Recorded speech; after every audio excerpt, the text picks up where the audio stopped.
And in this context, we continue live in Caracas as our correspondent Gladys Quesada joins us with the latest. Hello, Gladys. It's great to have you here with us, and tell us what is the latest over there in Venezuela.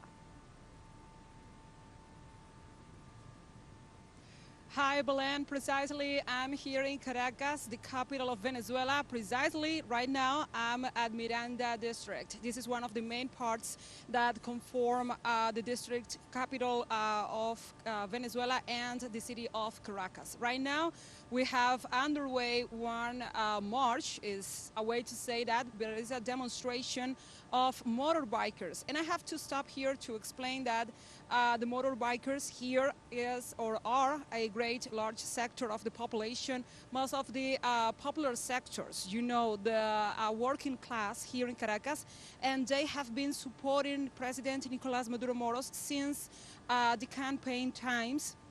The campaign period ahead of the July 28th presidential elections, during the elections, and they are also showing their support, their backing of the government, and their backing for the results of those elections, of those polls. And they are the first doing the rallies today in support of the presidency, in support of the re-election of President Nicolás Maduro. But so far, today we will have other activities, and there is expected a large march here in Caracas, in downtown Caracas, in the center popular zones, precisely, and with more accuracy, in the avenue of Urdaneta, in Andrés Bello sector, and also the march is expected to start in the Libertador Avenue, in the CanTV, which is the company for telecommunications and telephone communications here in Venezuela.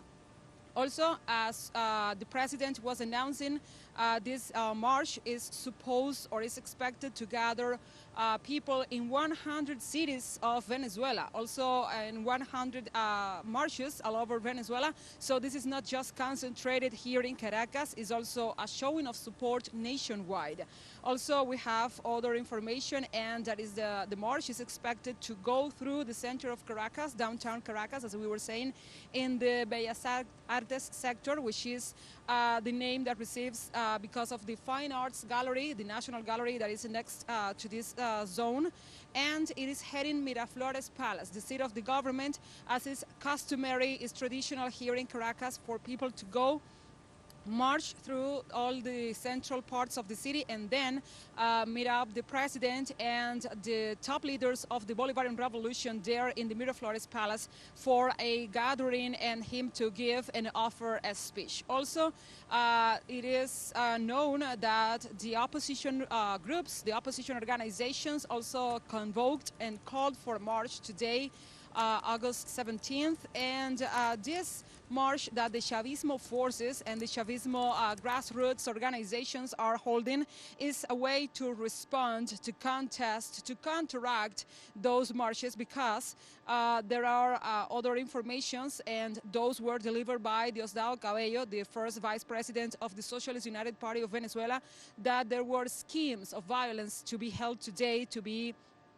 taken into action today by the opposition and the extreme far-right groups here in Caracas. So the people is going to the streets to defend peace and to defend also their stability in the nation. And also, as I was saying, to give their backing and their support to the results of the July 28th presidential elections and the government of the re-elected President Nicolás Maduro.